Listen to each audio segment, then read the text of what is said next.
The Johnson household stood in a neighborhood of pristine lawns and quiet cul-de-sacs, the kind of place where everything seemed to follow an unspoken order.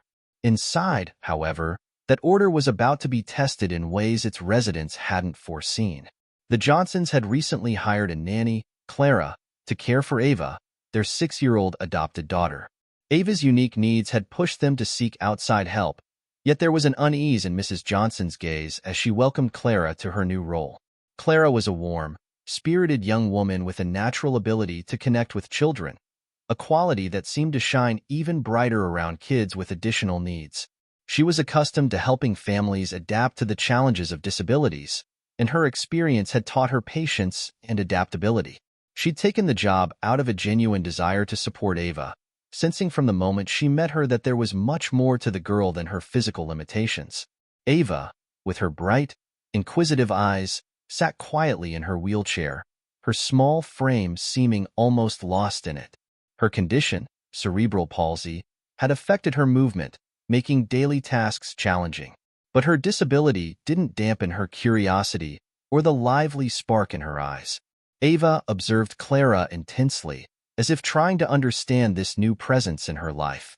When Clara knelt beside Ava for the first time, her voice gentle and warm, she introduced herself with a soft smile. "Hi, Ava," she whispered, making sure to look into her eyes. "I'm Clara. I'm here to help you, and maybe we'll even become good friends." Ava's eyes lit up, her small hand reaching out slowly to touch Clara's. The moment felt like the beginning of a bond, yet Mrs. Johnson, standing nearby, looked away, a faint, almost invisible tension tightening her expression. Mrs. Johnson was precise, nearly rigid, in how she explained Ava's routines. She detailed everything, from dietary needs and therapy schedules to how Ava preferred to have her books arranged on her bedside table. "It's important to follow this schedule closely," Mrs. Johnson insisted, her tone leaving no room for flexibility. "Ava thrives on routine, and any disruption can be difficult for her." Clara listened carefully, nodding along, sensing that Mrs. Johnson's words were rehearsed, perhaps practiced for an outsider. But there was something more, an unspoken layer, a feeling that Ava's schedule was as much for Mrs. Johnson's comfort as it was for her daughter's. While Clara unpacked her belongings in the small guest room, she couldn't shake the sense that she was being carefully watched. Even Mr. Johnson's brief introduction felt more like an obligation than a genuine greeting. He offered a polite nod, muttering a quick, "Welcome to our home," before retreating to his study. Clara noticed, though, that he lingered at the door of Ava's room when he thought no one was watching, his eyes clouded with concern. Over the course of her first day, Clara quickly adapted to Ava's needs. She assisted her with lunch, helped her practice her physical therapy exercises, and read her stories, each interaction revealing more of the bright, resilient child underneath. Ava laughed at Clara's silly voices during story time, a sound that seemed to fill the room with unexpected joy. Yet, whenever Mrs. Johnson glanced at the two, her face tightened, a flicker of something unreadable crossing her expression. Clara wondered if Mrs. Johnson had reservations about her, perhaps stemming from Clara's young age, or maybe it was the color of her skin. Clara had dealt with families who, though they appreciated her skill, never quite grew comfortable with a black nanny. She hoped that wasn't the case here. Later that afternoon, Mrs. Johnson asked Clara to bring Ava out to the garden for some fresh air. The garden was meticulously arranged, each flower bed perfectly trimmed, each pathway spotless. Clara wheeled Ava onto the patio, where they settled under the shade of a large oak tree, its branches swaying gently in the breeze. Ava looked around with a quiet sense of wonder, her fingers tracing the patterns on the arm of her wheelchair. "Do you like flowers, Ava?" Clara asked, leaning closer to her. Ava nodded, her face lighting up as she pointed at a cluster of red roses nearby. Clara smiled, admiring Ava's attention to the small details. "They're beautiful, aren't they?" she said, picking a small daisy and tucking it behind Ava's ear. Ava grinned, her fingers reaching up to feel the flower. As they shared that simple moment, Clara noticed Mrs. Johnson watching from the kitchen window, her gaze intense. Clara couldn't quite place the emotion behind it. Was it worry, distrust, or something else entirely? The day wound down with Clara helping Ava through her bedtime routine, brushing her hair and reading her a bedtime story. She ended with a gentle lullaby, a melody her grandmother used to sing to her as a child. Ava's eyelids grew heavy, and she reached out, grasping Clara's hand tightly as if asking her not to leave. When Clara rose to go, she found Mrs. Johnson standing silently at the door, her face unreadable. There was something about her presence that felt unsettling, a tension that Clara hadn't noticed before. Mrs. Johnson's voice was soft, almost too controlled. "Thank you, Clara. You can go home for the night. I'll see you tomorrow." Clara gathered her things and left, her mind swirling with questions. She couldn't shake the feeling that Mrs. Johnson's concern ran deeper than just the well-being of her daughter. As Clara walked down the driveway, she wondered if Mrs. Johnson's discomfort stemmed from her own unresolved feelings toward Ava, or if it was Clara's presence itself that unsettled her. One thing was certain. There was something beneath the surface of the Johnson household, a tension that Clara knew she would soon confront. The question was, how would it reveal itself? Clara's second week at the Johnsons' house began like any other, with her settling into the familiar routine with Ava. Each morning, they would start with stretches and physical therapy exercises, which Clara led with patience and encouragement, cheering Ava on through every small victory. She marveled at the little girl's resilience, her quiet determination to meet each challenge head-on despite the difficulties. Yet, in the back of her mind, Clara could still sense Mrs. Johnson's lingering apprehension, something that seemed to shadow every interaction. It was a tension Clara had noticed from the start, but had been careful not to overanalyze. She knew from experience that some parents needed time to feel comfortable with a caregiver, particularly with someone as vulnerable as Ava. But here, it felt different, more complex, more personal. One afternoon, Clara had just helped Ava settle in the family room, arranging her books and favorite blanket, when Mrs. Johnson appeared unexpectedly. She glanced at Clara, her eyes narrowing slightly as she took in the scene. "I need to run a few errands," Mrs. Johnson announced, her voice clipped. "I'll be back in about an hour. Please keep an eye on Ava and make sure everything stays in order." Clara nodded, masking her surprise at the abruptness of Mrs. Johnson's tone. She knew Mrs. Johnson didn't often leave the house, especially without an exacting checklist of instructions. Today, however, she seemed particularly tense, almost as if she wanted to escape. Clara chose not to dwell on it, instead focusing on Ava, who had settled into one of her favorite books. With Mrs. Johnson gone, the atmosphere in the house felt different, lighter, somehow. Clara let her guard down a little, easing into her usual warmth and playfulness with Ava. They laughed over silly stories, and Clara even brought out a few crayons, encouraging Ava to draw. As Ava's tiny fingers worked to grip the crayon, her face lit up with concentration, each line a small triumph. Just as Clara was helping Ava put the finishing touches on her drawing, the doorbell rang. Confused, Clara glanced at the clock. It was still early, and Mrs. Johnson hadn't said anything about expecting visitors. She made her way to the door, her footsteps soft, half expecting it to be a delivery. Opening the door, she found Mrs. Johnson standing there, her face a mix of anger and something Clara couldn't quite read. She held her phone in one hand, knuckles white from gripping it tightly. What's going on here?" Mrs. Johnson's voice was sharp, the pleasant facade she usually wore shattered. Clara blinked, momentarily caught off guard by the intensity in her employer's eyes. "Mrs. Johnson, we were just drawing. Ava finished her therapy exercises, and Where's Ava?" Mrs. Johnson cut her off, brushing past Clara and rushing into the family room. Clara followed quickly, worry creeping into her chest. Mrs. Johnson found Ava sitting contentedly in her wheelchair, a big smile on her face as she held up her drawing, a colorful scribble that, to Ava, represented a small but joyful accomplishment. But Mrs. Johnson's eyes barely registered her daughter's smile. Instead, her gaze zeroed in on the crayons, scattered on the table, and the blanket slightly wrinkled from Ava's movements. "Clara, I left specific instructions," Mrs. Johnson said, her voice low but trembling with tension. "Everything needs to stay exactly as I left it." This is not acceptable." Clara felt a pang of confusion. She'd followed every instruction to the letter, ensuring Ava's needs were met and that the routine had stayed on track. "I'm sorry if anything's out of place, Mrs. Johnson," she replied, keeping her tone calm. "I thought it would be nice for Ava to do something a bit creative. She seemed to really enjoy it." Mrs. Johnson's face softened slightly, but only for a brief moment before her expression hardened again. "That's not your decision to make. You're here to follow instructions, not improvise." "And where was Ava when you answered the door?" The accusation in her tone was clear. Clara took a deep breath, resisting the urge to defend herself too strongly. "I made sure Ava was safe in the family room, and I was gone for just a few seconds. I wouldn't leave her unattended."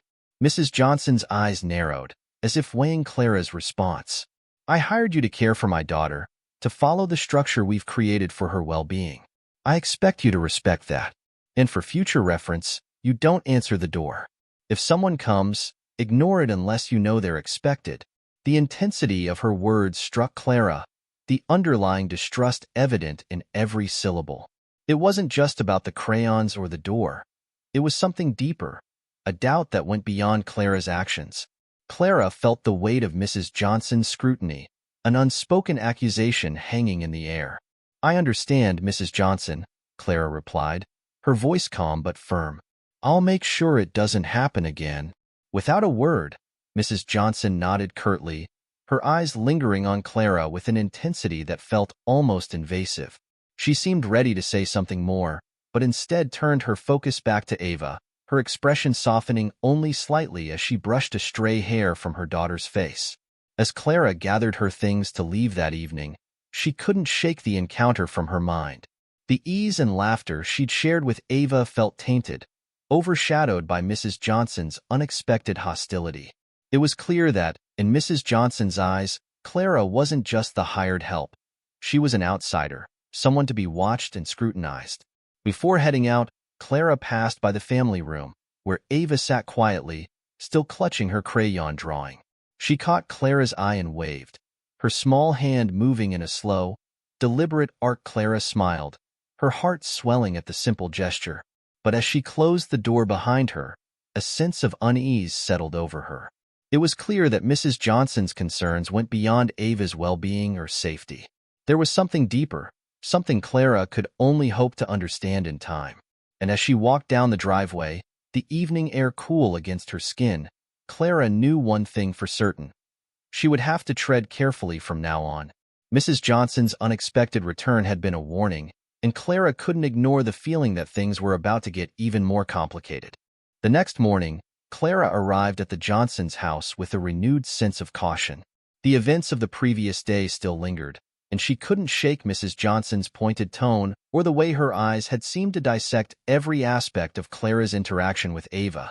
Clara had dealt with families who were protective, sometimes overly so, but this felt different, a blend of distrust and something harder to define. As she entered, Clara was greeted by Mr. Johnson, who seemed oblivious to the tension that had flared the day before. He offered a polite nod and a quick, "Good morning, Clara," before heading off to his study, leaving her alone with her thoughts and a house that now felt much less welcoming. Clara made her way quietly to Ava's room, where the little girl was already awake, gazing out the window at the garden. She looked up and smiled when Clara entered, her face lighting up in a way that melted some of Clara's unease. "Good morning, Ava," Clara greeted softly, pulling up a chair next to her. "Did you sleep well?" Ava nodded, her eyes bright with excitement. Clara took her hand gently, helping her sit up. The morning routine began in its usual rhythm, with Clara assisting Ava through her exercises, encouraging her at each small success. But as they went through the motions, Clara could feel a sense of hesitation creeping into her actions. Mrs. Johnson's warning echoed in her mind, and she found herself double-checking every detail, every minor adjustment, making sure everything was exactly as Mrs. Johnson had outlined. Once they finished the exercises, Clara guided Ava into the family room for her mid-morning reading session. She was halfway through a colorful story about a young girl who explored a magical forest when Mrs. Johnson appeared in the doorway, watching them in silence. Her expression was hard to read, but Clara noticed the way her eyes flicked between Ava and her, taking in every detail. "Good morning, Mrs. Johnson," Clara greeted, her voice polite but restrained. Mrs. Johnson merely nodded, her eyes fixed on Ava. After a moment, she said, "Ava, let's take a break. I need to speak with Clara." Clara's stomach tightened as she gently set the book aside, giving Ava a reassuring smile before following Mrs. Johnson into the kitchen. Mrs. Johnson closed the door behind them, her demeanor tense and controlled. "Clara," she began, her voice low, "I want to make sure we're clear about the boundaries here. Ava's routine is designed for her specific needs, and any deviation can disrupt the balance we've worked so hard to establish. Yesterday was a reminder of that." Clara took a steadying breath, choosing her words carefully. "I understand, Mrs. Johnson, and I apologize if anything I did caused concern.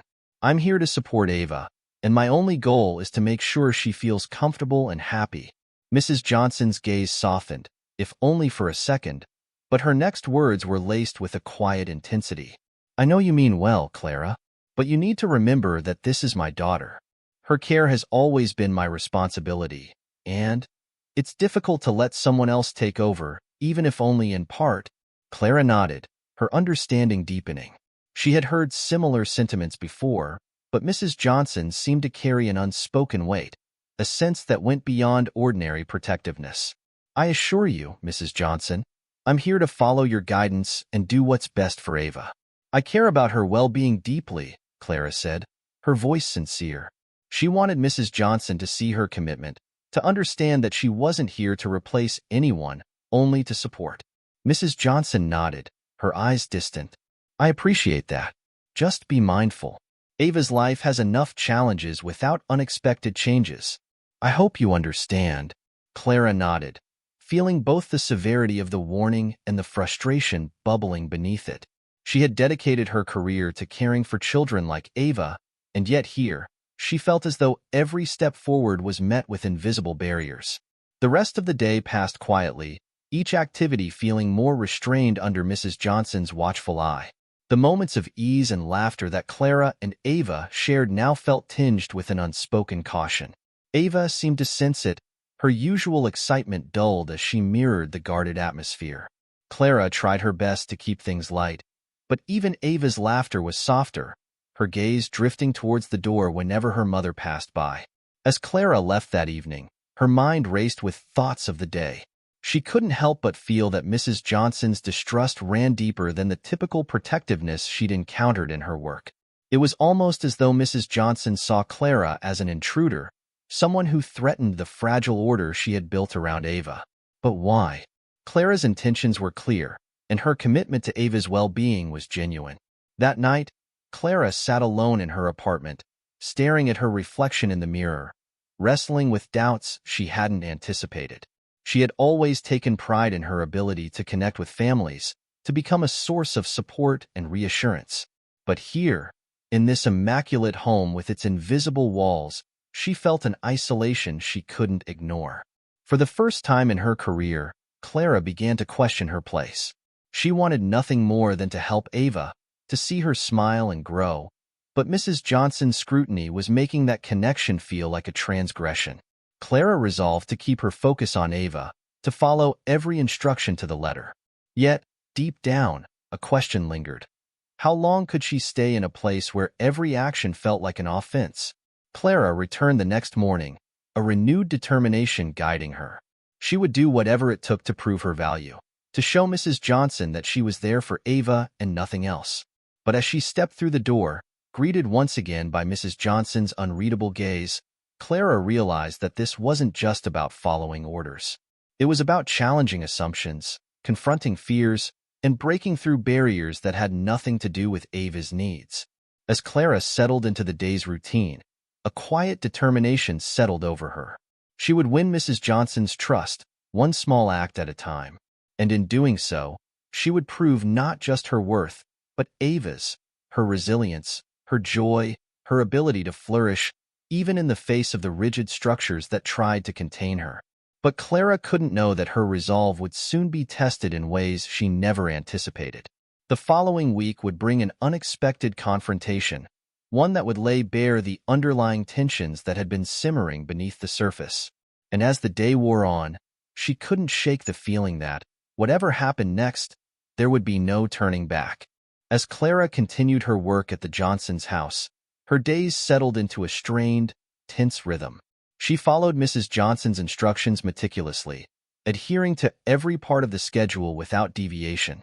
Yet, no matter how closely she followed the routine, Clara could still feel the invisible walls around her, keeping her at a distance. It was as if she was walking a narrow path, careful not to step out of line.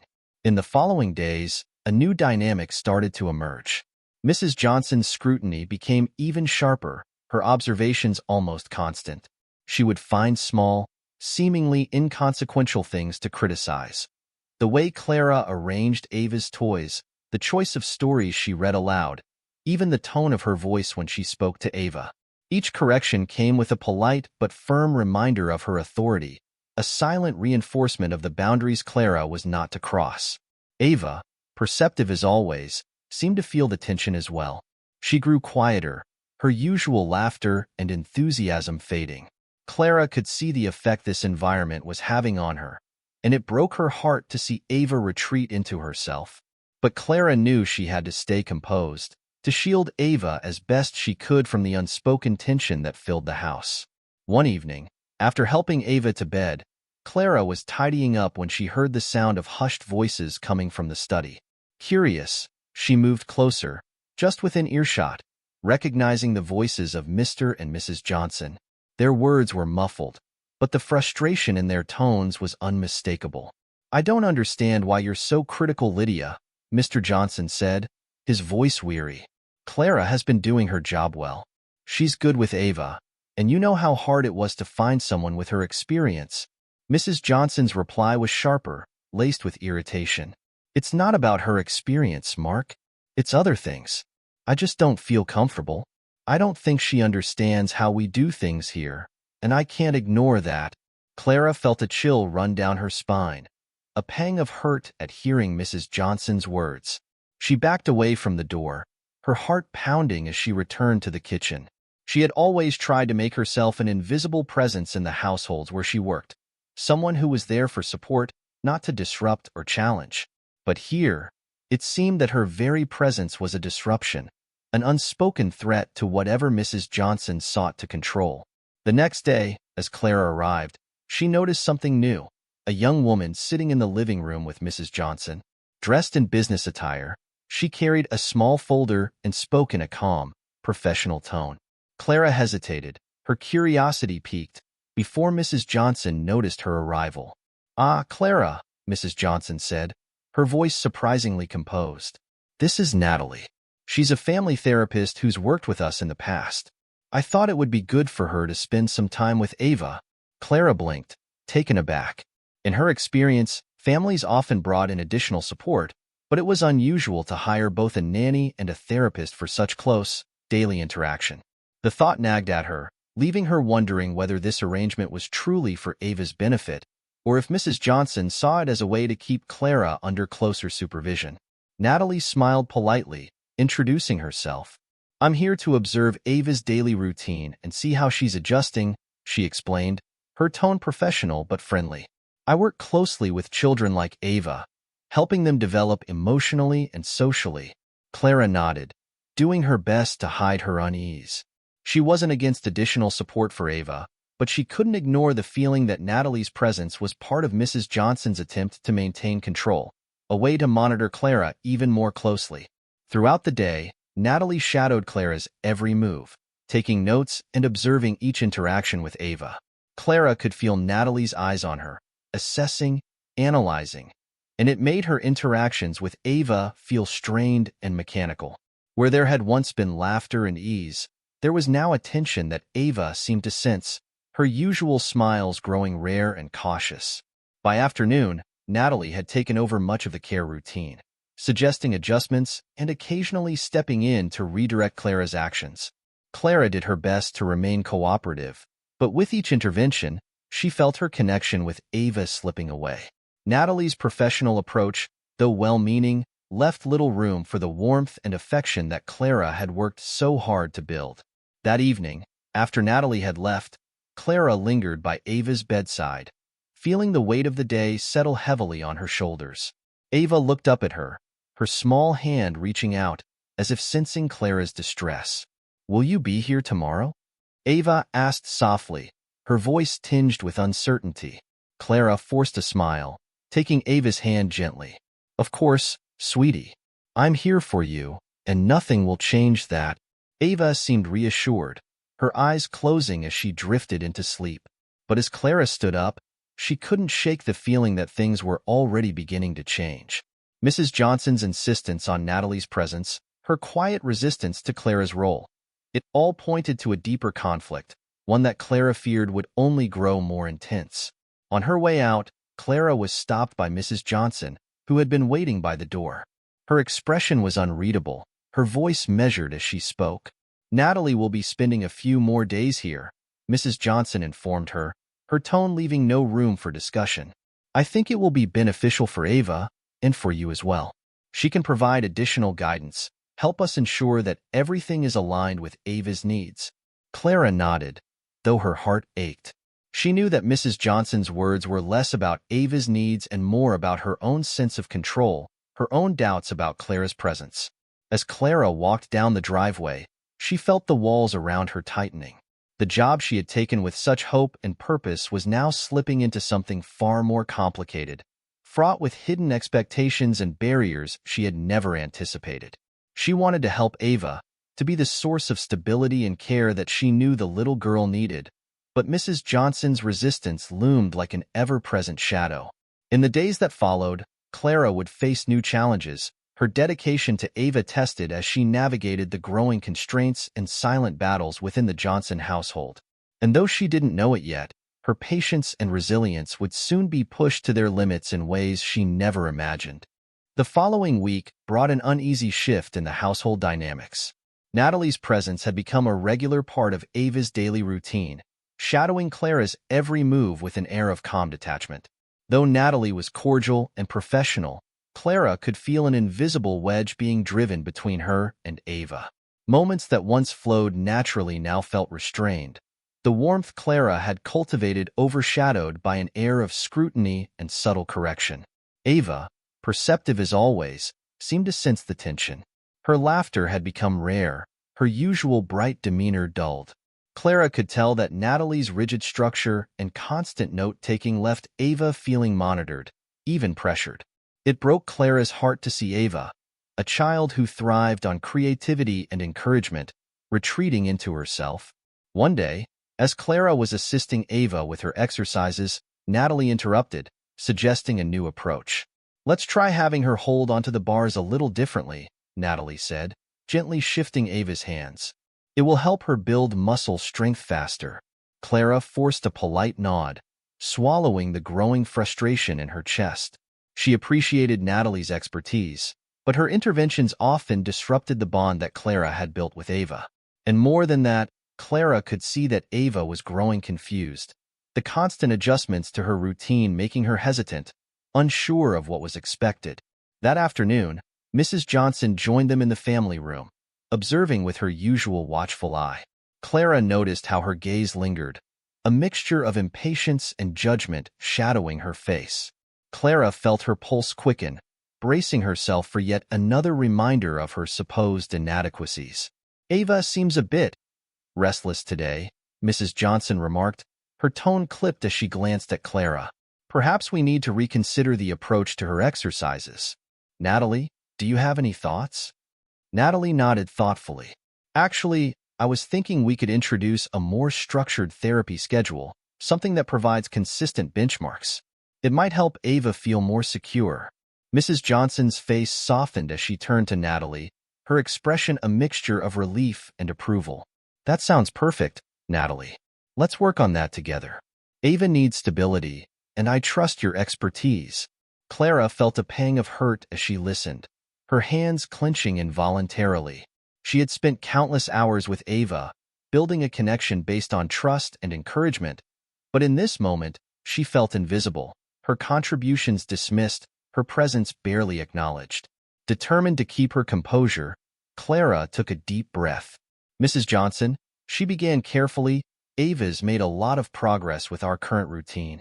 She responds well to encouragement, and I believe she benefits from a balance of structure and flexibility. Mrs. Johnson's gaze turned cold, her voice firm. I understand that, Clara, but I'm concerned about Ava's development. Natalie has the training to implement a more formalized plan, and I think that's what's best.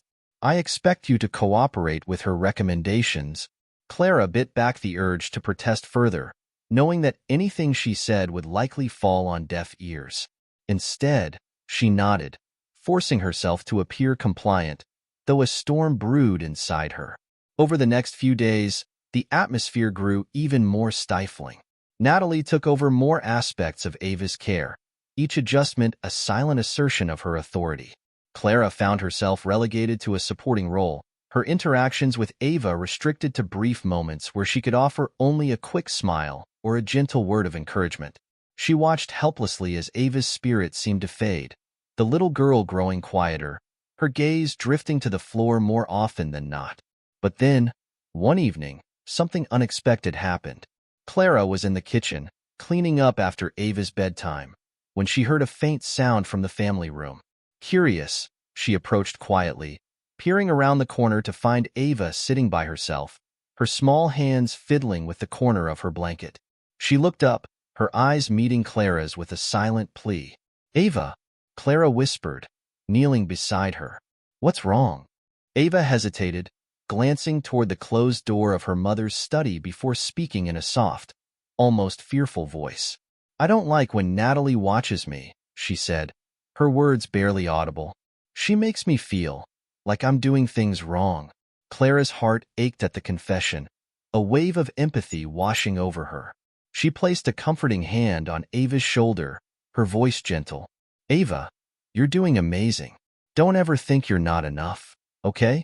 You are so brave and strong." Ava's face softened, a flicker of relief passing over her. But before Clara could say anything more, the door to the study swung open, and Mrs. Johnson stepped out, her expression severe. "What's going on here?" she demanded, her voice cutting through the quiet. Clara rose slowly, her heart pounding as she met Mrs. Johnson's gaze. Ava was just feeling a bit overwhelmed. "I was reassuring her, that's all." Mrs. Johnson's eyes narrowed, her voice cold and unyielding. "Clara, I appreciate your concern, but Ava's care is being handled by professionals. I don't need you interfering with her progress." Clara felt her throat tighten, a wave of frustration rising within her. She had dedicated herself to Ava's well-being, offering kindness and encouragement at every turn. Yet here she was, treated like an intruder, her efforts dismissed as interference. "Mrs. Johnson," Clara began, struggling to keep her voice steady, "Ava needs to feel safe and supported. Sometimes that means more than just following a plan. It means listening to her, letting her express herself." Mrs. Johnson's face hardened, her eyes flashing with anger. "You're overstepping, Clara. Your job is to follow instructions, not to question them."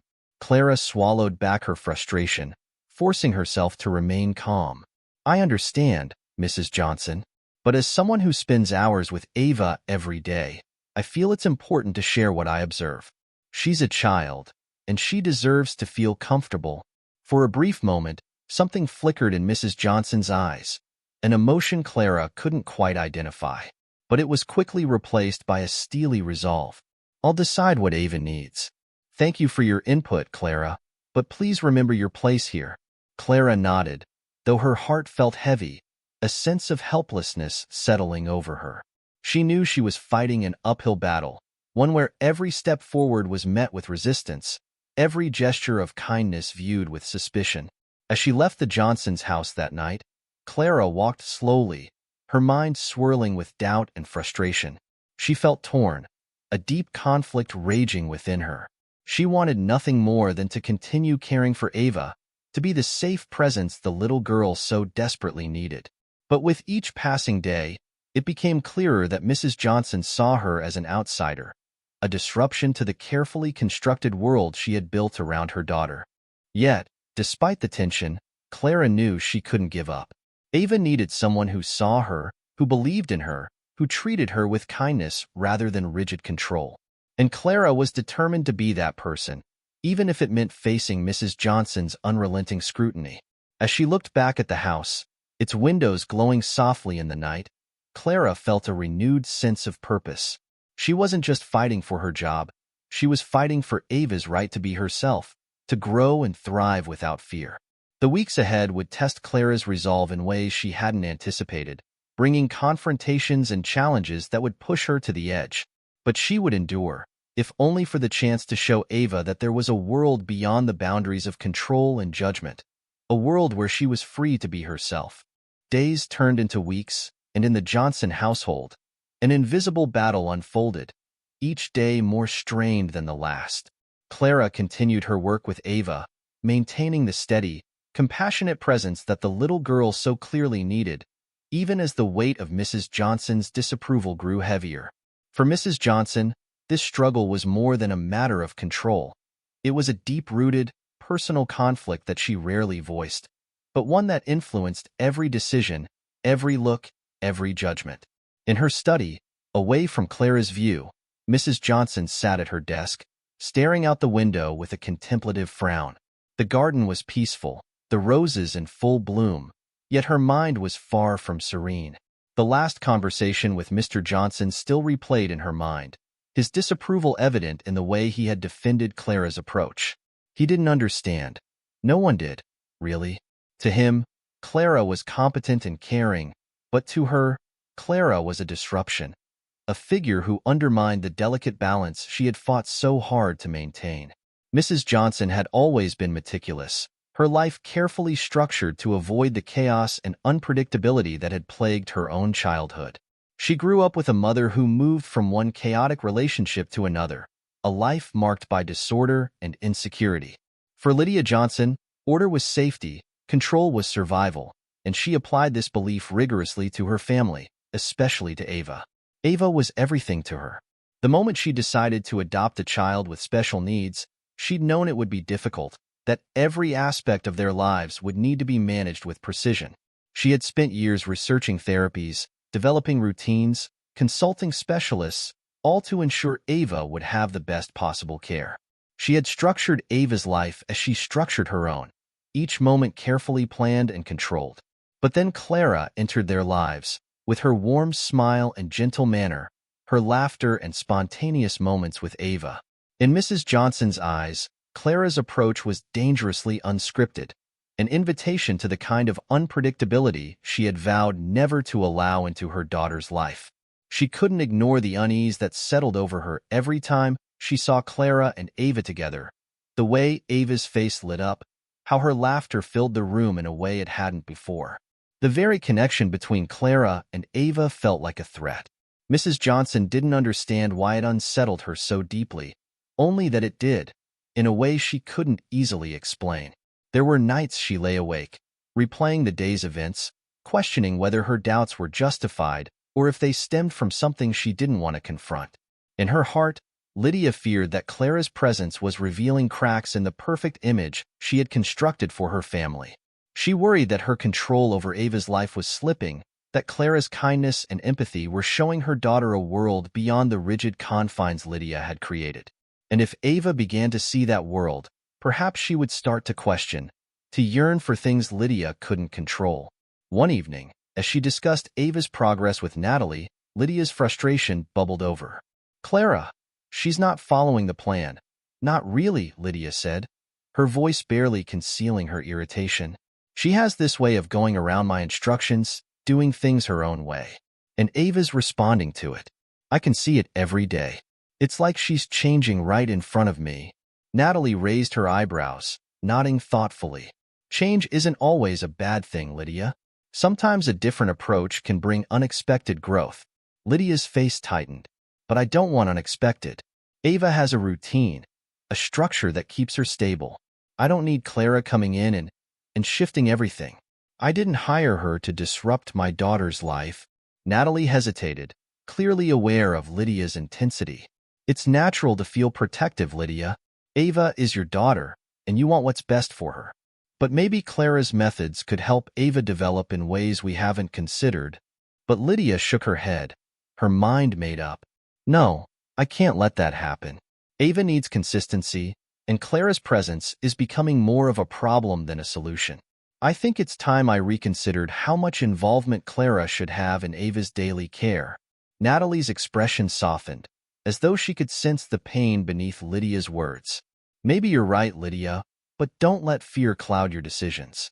Ava deserves every opportunity to grow, even if that means a little change. Lydia remained silent, her mind churning with conflicting emotions.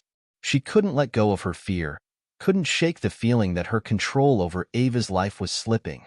Clara was kind, yes, and competent, but Lydia saw her as a force she couldn't control, a reminder of the chaotic life she had left behind. In her mind, Clara represented everything that was unpredictable and uncertain, and she couldn't allow that influence to shape her daughter's future. In the days that followed, Lydia's resolve only strengthened. She kept a closer watch on Clara, scrutinizing every interaction, searching for reasons to validate her doubts.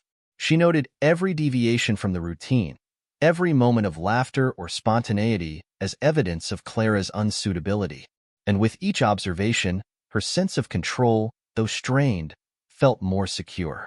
But even as she convinced herself that her actions were justified, a small, silent part of Lydia wondered if she was, in fact, denying Ava something essential, something she herself had been denied. She brushed the thought away each time it surfaced, her need for control far outweighing any inclination towards self-doubt.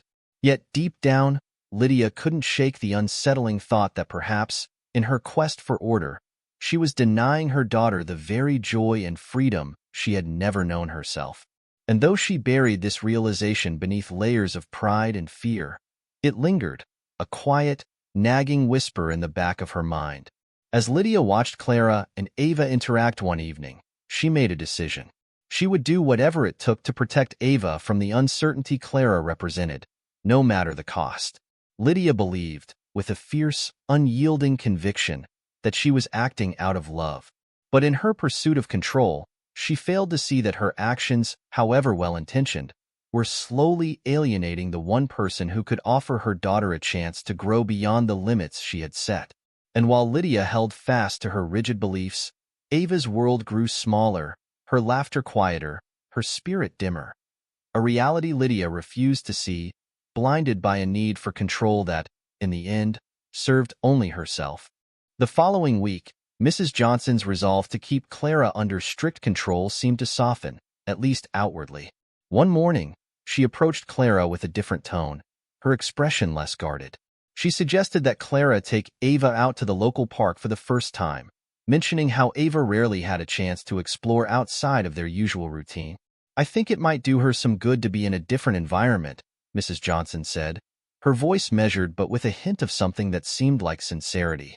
"Just make sure you keep her comfortable, and don't let her tire herself out. I'll stay here to catch up on some things, so take your time." Clara was pleasantly surprised. This felt like a small step forward, an opportunity for Ava to experience something new. She nodded, keeping her excitement subdued but feeling a spark of hope. "Of course, Mrs. Johnson. I'll make sure she enjoys herself and stays safe." As Clara helped Ava get ready, she saw the glint of excitement in the little girl's eyes, a light that had been dimmed in recent weeks. Ava's anticipation was almost tangible, her small hands gripping the sides of her wheelchair with eagerness. The air was fresh and cool as Clara wheeled Ava down the neighborhood path toward the park. Ava looked around, her eyes wide with wonder at the sights beyond the boundaries of her home. They arrived at the park, where a small playground buzzed with laughter and chatter from children. Clara brought Ava over to a shaded spot near a patch of wildflowers, where they could watch the other kids play. "Look at all the flowers, Ava," Clara said, kneeling beside her. She picked a small daisy, tucking it gently behind Ava's ear. Ava's face lit up, her fingers reaching to touch the delicate petals. "They're so pretty," Ava whispered, her gaze fixed on the vibrant patch of color. Clara's heart swelled at the joy in Ava's eyes, the simple pleasure of being outdoors bringing a peace she hadn't seen in her for some time. For the first time in weeks, Clara felt a sense of ease. She watched as Ava took in the world around her, her spirit seemingly lighter. Clara found herself hoping, even believing, that perhaps Mrs. Johnson was beginning to see the value of allowing Ava more freedom, of letting her experience life beyond the structured routines. After a while, Clara noticed a small group of children nearby, glancing curiously at Ava. One of the little girls, about Ava's age, approached with a shy smile. "Hi, what's your name?" she asked, looking at Ava with genuine interest. Ava hesitated, glancing at Clara, who nodded encouragingly. "I'm Ava," she said softly, her voice uncertain but steady. "Do you want to play with us?" the girl asked, gesturing to the group by the swings. Ava's eyes widened, her face lighting up with a mixture of surprise and happiness. Clara's heart soared at the invitation, grateful that Ava was being included, treated like any other child. Clara helped her move closer to the group, positioning her wheelchair so she could be part of the game. The children adapted quickly, asking Ava simple questions and sharing their toys. They included her in their games, making her laugh in a way Clara hadn't seen in weeks. The moment felt magical, like a glimmer of normalcy that Ava rarely experienced. As they played, Clara felt a newfound sense of hope. Perhaps Mrs. Johnson's reluctance was beginning to dissolve, that maybe this was the first step toward allowing Ava a life beyond the constraints of her mother's control. Clara thought of how she could share this experience with Mrs. Johnson, hoping it would serve as proof of Ava's need for connection, for friendship, for experiences beyond their home. After an hour or so, Clara decided it was time to head back, though both she and Ava were reluctant to leave. She wheeled Ava back down the path, their spirits high from the afternoon's unexpected joy. But when they arrived back at the Johnsons' house, Clara's hope quickly crumbled. Mrs. Johnson was standing in the doorway, her face a mask of anger, her arms crossed tightly over her chest. Her eyes were cold, a sharp contrast to the warmth and freedom Clara and Ava had just experienced. "What were you thinking, Clara?" Mrs. Johnson's voice was low and tight, each word laced with fury. "I trusted you to keep Ava within a controlled environment, and instead, you took her out, exposing her to who knows what." Clara felt her heart sink, the elation from the park vanishing in an instant. "Mrs. Johnson, I thought." "You thought?" Mrs. Johnson's tone was cutting. "That's the problem, Clara. I didn't ask you to think. I asked you to follow instructions. Ava's routine exists for a reason. I trusted you with her care, and you went behind my back, making decisions that aren't yours to make." Clara swallowed hard, struggling to keep her voice steady. "Ava enjoyed herself, Mrs. Johnson. She was interacting with other children, laughing. She was happy." Mrs. Johnson's face hardened, her anger unwavering. "Happiness isn't the priority here. Her health and safety are. Ava doesn't need to be exposed to things she doesn't understand, things that might overwhelm her." Clara took a deep breath, feeling a mixture of frustration and sadness. She had only wanted to give Ava a chance to experience something new, to feel included and free. But it was clear that, to Mrs. Johnson, any deviation from the established routine was an unacceptable risk. "I'm sorry, Mrs. Johnson," Clara said quietly, her voice thick with disappointment. "I only wanted to help Ava feel more connected, to give her a chance to—" "To what, Clara? To ignore her limitations?" Mrs. Johnson's voice rose, a sharp edge of finality in her words. "Ava has specific needs, and this kind of carelessness is exactly why I don't believe you understand what's best for her." Clara felt the sting of Mrs. Johnson's words, her heart aching with the weight of the accusation. She had tried, in every way she knew, to be the support Ava needed.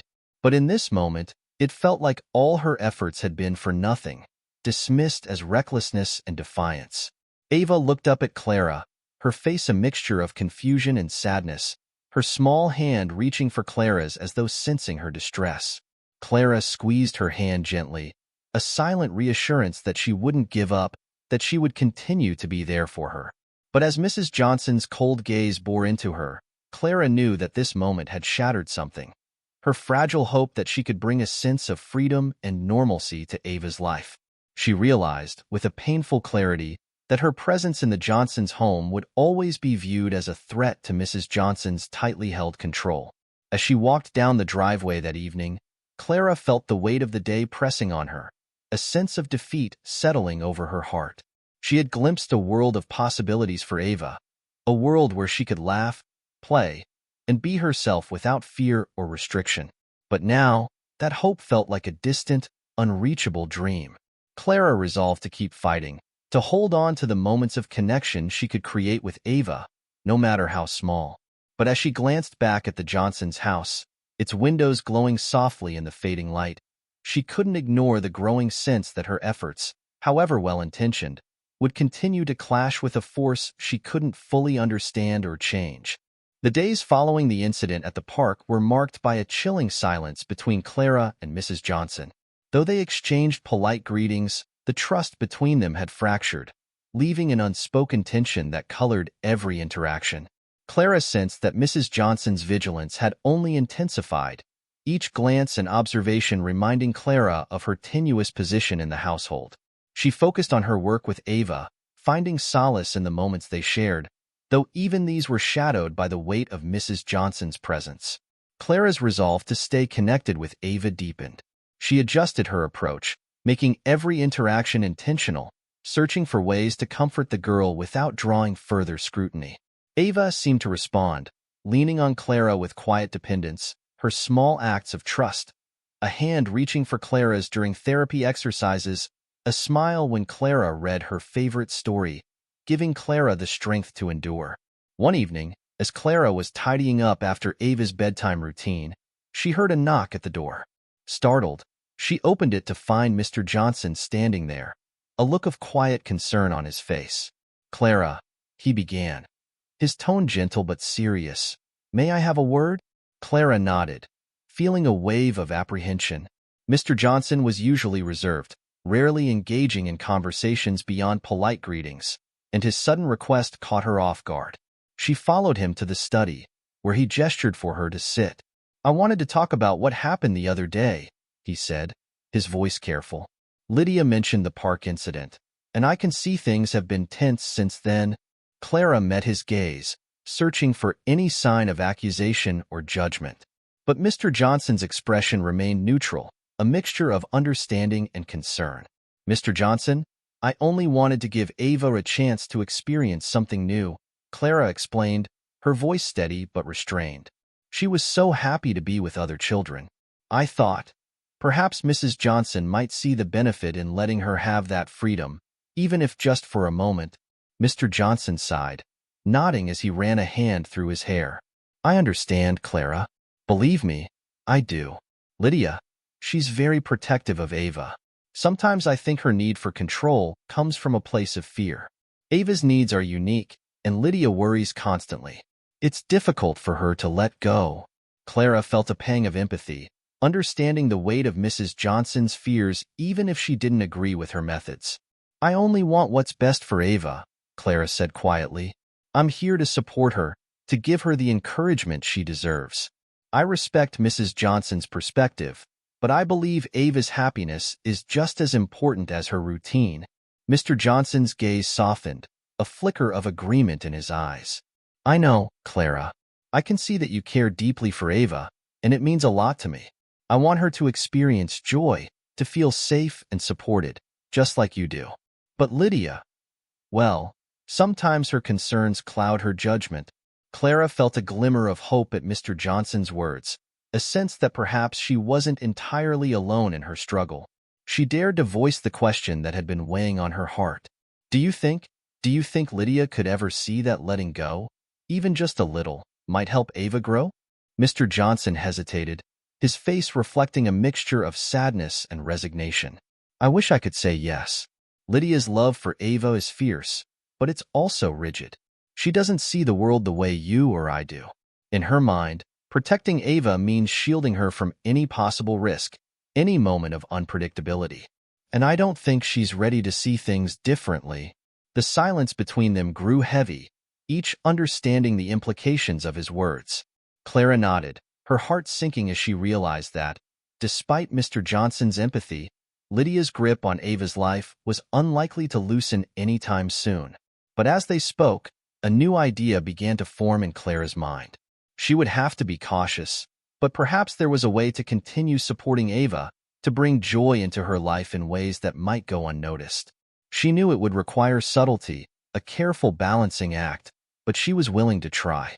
Ava deserved moments of happiness, and Clara was determined to find ways to give them to her, even if it meant treading lightly. In the following days, Clara adapted to her new plan. She found small ways to nurture Ava's creativity and joy within the confines of their routine. During their reading sessions, she chose stories that sparked Ava's imagination, tales of adventure and bravery that brought a spark to her eyes. She began using sensory exercises, guiding Ava to feel different textures, soft fabrics, cool water, the smooth surface of a pebble, all of which brought a sense of exploration without breaking any rules. One morning, as Clara sat beside Ava on the porch, she noticed the girl gazing longingly at a butterfly fluttering nearby. Clara gently caught Ava's hand, guiding her fingers to the spot where the butterfly had landed on the railing. Ava giggled as the butterfly's delicate wings tickled her fingertips, a pure, unrestrained joy in her laughter that filled Clara with hope. "Did you feel it, Ava?"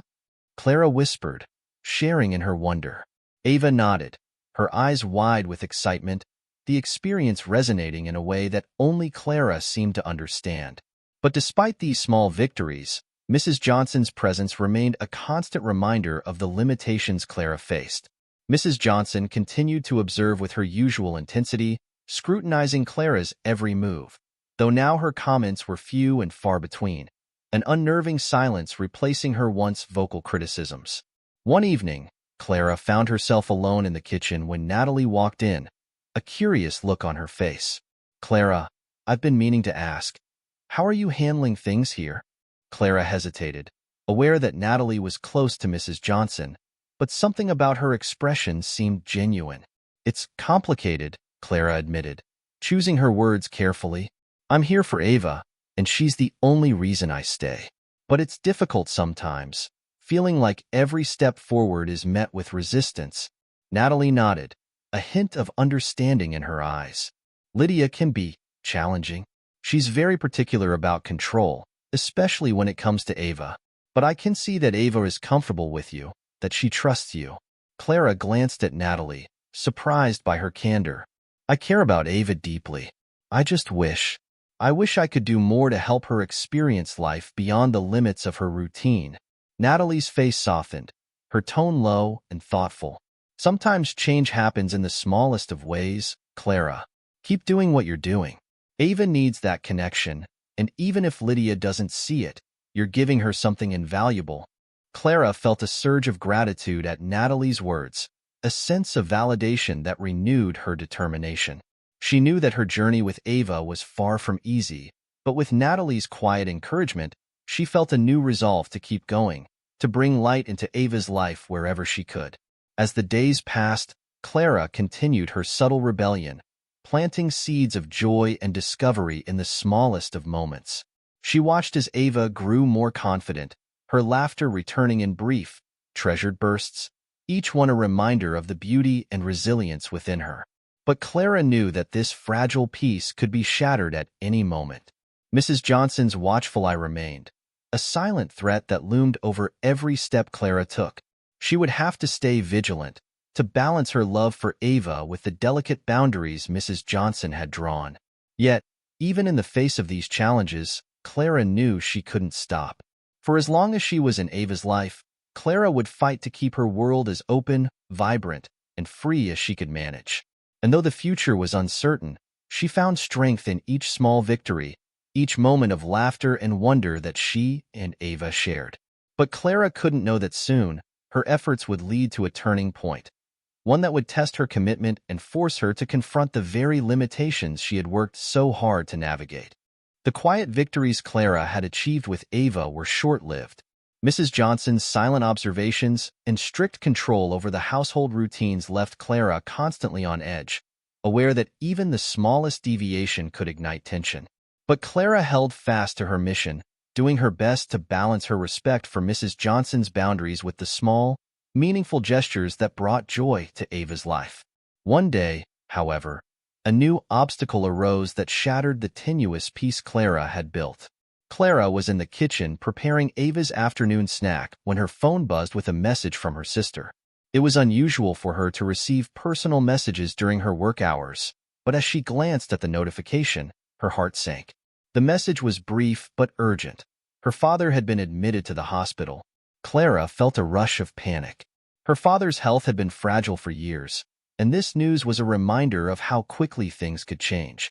She took a deep breath, steadying herself before knocking on Mrs. Johnson's study door. She needed to inform her, perhaps request a few hours to visit her father.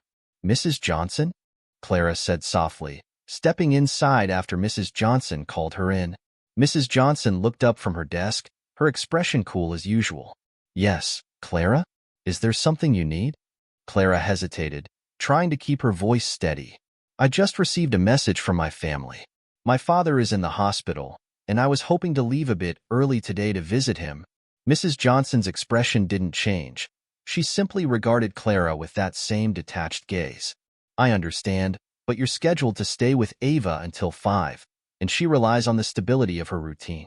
I'm afraid I can't allow you to leave until your shift is over." Clara's heart sank, but she maintained her composure. "I understand that Ava needs stability, Mrs. Johnson. I'll ensure everything is ready for her, and if there's anything you need to adjust, I'm willing to stay late another day to make up for the time." Mrs. Johnson's gaze hardened, a hint of irritation flashing across her face. "Clara, I hired you to provide consistent care for Ava, not to ask for exceptions. Your personal matters should not interfere with the job you're paid to do." Clara felt a surge of frustration, but she kept her tone measured. "My father's health is important to me, Mrs. Johnson, and I would be back in the morning ready to continue my duties. I would never abandon my responsibilities to Ava." Mrs. Johnson's expression softened only slightly, but her tone remained unyielding. "I understand that family matters are important, but I can't risk disrupting Ava's routine for personal issues. If you're unable to fulfill your responsibilities, I will need to find someone who can." Clara's stomach twisted at the implication, but she knew pressing further would only escalate things. She nodded, swallowing her disappointment.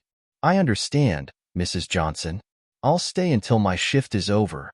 Mrs. Johnson nodded curtly, dismissing Clara with a single wave. "Good. Ava's stability is my top priority, Clara. I trust you'll remember that." Clara left the study, her heart heavy with frustration and sadness. She wanted to be there for her father, to offer him comfort and support, but she couldn't risk jeopardizing her position with Ava. Clara loved her work, and more than anything, she knew that Ava needed her. Yet, the choice she had been forced to make left a bitter taste in her mouth, a reminder of the rigid limitations that came with her job. For the remainder of the day, Clara focused on Ava, pouring all of her energy into their time together. She encouraged Ava through her exercises, read her favorite story twice, and even sang a gentle lullaby as Ava's eyelids grew heavy with sleep. Clara tried to bury her own worries, to give Ava the undivided attention she deserved, but the thought of her father weighed heavily on her heart. As she left that evening, Clara's phone buzzed again with another message from her sister, updating her on their father's condition. He was stable, but his health remained fragile, and the family would need to make decisions regarding his care in the coming days. Clara felt a pang of guilt as she realized that her role with the Johnsons, though deeply meaningful, had begun to take precedence over her family's needs. The following morning, Clara arrived at the Johnsons' house determined to continue her work with renewed focus. She reminded herself that Ava needed her, that her presence in the little girl's life was making a difference, however small. But as she stepped through the door, she was met with an unexpected sight. Standing in the living room was another woman, dressed in a crisp uniform and chatting amiably with Mrs. Johnson. The woman looked up as Clara entered, a polite smile on her face. "Clara, this is Susan," Mrs. Johnson announced, her tone surprisingly pleasant. "She'll be assisting with Ava's care for the next few days." Clara's heart sank as she extended a hand to Susan, her mind racing with questions. Mrs. Johnson hadn't mentioned hiring anyone else, nor had she given Clara any indication that her position was in jeopardy. The sudden arrival of another caregiver felt like a blow, a silent reminder of the limits of her influence in Ava's life. "Susan will be shadowing you today," Mrs. Johnson continued, her gaze unwavering. "I thought it might be beneficial for Ava to have additional support." Clara forced a smile, nodding as she processed the news. "Of course. I'll make sure to show Susan our usual routine." Throughout the day, Clara found herself torn between her commitment to Ava and the nagging suspicion that Mrs. Johnson was testing her, evaluating her role in Ava's life. Susan was kind and attentive, but her presence felt like an intrusion, a silent warning that Clara's position was not as secure as she had thought. At one point, Clara found herself alone with Susan in the kitchen, preparing Ava's afternoon snack. Susan glanced at her with a sympathetic expression. "It seems like Ava's very attached to you," she said, her voice warm. "I can see how much she trusts you." Clara offered a grateful smile, though her heart ached with uncertainty. "I care about her deeply. She's an incredible child, and it's been a privilege to be part of her life." Susan nodded, her expression thoughtful. "It's a difficult position, isn't it? Balancing your own life with the responsibilities here. But from what I can see, you're doing a wonderful job." Clara felt a surge of appreciation for Susan's words, but she couldn't ignore the feeling that her role in Ava's life was being quietly undermined. The arrival of another caregiver had introduced a new layer of doubt, a reminder that, no matter how much she cared for Ava, her position was ultimately controlled by Mrs. Johnson's approval. As Clara continued her work that day, she noticed Ava's unease. The little girl looked between Clara and Susan with a mixture of confusion and worry, clearly affected by the sudden presence of a new caregiver. Clara did her best to reassure her, offering gentle words of comfort, but she could see the questions in Ava's eyes, the uncertainty that mirrored her own. That evening, as Clara left the Johnsons' house, she felt a sense of defeat settle over her. The weight of her family's needs, the unspoken threat of losing her place in Ava's life, it was all becoming too much to bear. For the first time, she questioned whether she could continue in a role that demanded so much of her, that required her to sacrifice so much without any guarantee of security or stability. But as she looked back at the house, her thoughts returned to Ava, to the laughter and trust they had shared, the connection that had given her purpose. She knew she couldn't abandon Ava, not when the little girl had come to rely on her, to trust her in ways that few others did. Clara resolved to stay strong, to continue fighting for her place in Ava's life, even if it meant facing new challenges, even if it meant balancing the competing demands of her heart and her responsibilities. But deep down, she knew that the obstacles ahead would test her in ways she had never imagined, and that her bond with Ava, though precious, was as fragile as ever. Over the following days, Clara struggled to keep her focus, her mind weighed down by the constant balancing act she faced between her work with Ava and the growing responsibilities within her own family. The tension surrounding her father's health continued to mount, and though she was dedicated to her role with the Johnsons, Clara couldn't ignore the gnawing guilt she felt each time she missed a family update or failed to be there when they needed her most. Yet, each time Clara considered taking a step back, a sense of duty pulled her back to Ava. The little girl's face lit up each morning when she saw Clara, her small gestures of trust, like reaching for Clara's hand or asking her to read an extra story before bed, reminded Clara of the impact she was making. Ava had become more than just a part of Clara's job. She was someone Clara deeply cared for, someone who depended on her presence in a way that felt both humbling and binding. But despite her resolve, Clara's internal conflict grew as Susan's role expanded. Mrs. Johnson had asked Susan to continue working with Ava part-time, a move that felt to Clara like an unspoken trial. Clara's every move was under scrutiny, each action a test to determine whether she truly belonged in Ava's life.